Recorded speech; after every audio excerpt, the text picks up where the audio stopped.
पूर्व श्लोक में अपने शरीर के शोक जनित 8 चिन्हों का वर्णन करके अब अर्जुन भावी परिणाम के सूचक शकुनों की दृष्टि से युद्ध करने का अनुचित्य बताते हैं।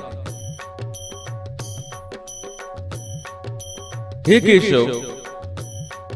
केशव, मैं लक्षणों मतलब शकुनों को भी विपरीत देख रहा हूं और युद्ध में सब जनों को मारकर लाभ भी नहीं देख रहा।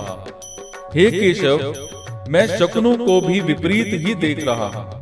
तात्पर्य है कि किसी भी कार्य के आरंभ में मन में जितना अधिक उत्साह और हर्ष होता है, वो उत्साह उस कार्य को उतना ही सिद्ध करने वाला होता है। परंतु अगर कार्य के आरंभ में ही उत्साह भंग हो जाता है, मन में संकल्प विकल्प ठीक नहीं होते, तो उस कार्य का परिणाम अच्छा नहीं होता। इसी भाव से अर्जुन कह रहे हैं कि अभी मेरे शरीर में अवयवों का शिथिल होना, कंप होना, मुख का सूखना आदि जो लक्षण हो रहे हैं, ये व्यक्तिगत शकुन भी ठीक नहीं हो रहे हैं। इसके सिवाय आकाश से उल्कापात होना, असमय में ग्रहण लगना, भूकंप होना, पशु पक्षियों का भयंकर बोली बोलना, चंद्रमा के काले चिन्ह का मिट सा जाना, बादलों से रक्त की वर्षा होना, जो पहले शकुन हुए हैं वो भी ठीक नहीं हुए।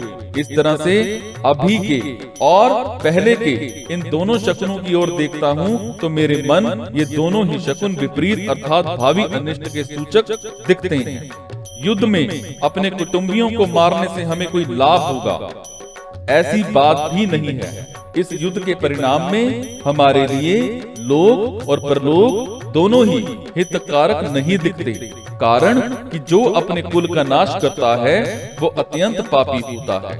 अतः कुल का नाश करने से हमें पाप ही लगेगा, जिससे नरकों की प्राप्ति होगी। इस श्लोक में निमित्यानि पश्यामि और श्रेय अनुपश्यामि, इन दोनों वाक्यों से अर्जुन ये कहना चाहते हैं कि मैं शकुनों को देखूं अथवा स्वयं विचार करूं, दोनों ही रीति से युद्ध का आरंभ और उसका परिणाम हमारे लिए संसार मात्र के लिए हितकारक नहीं दिखता।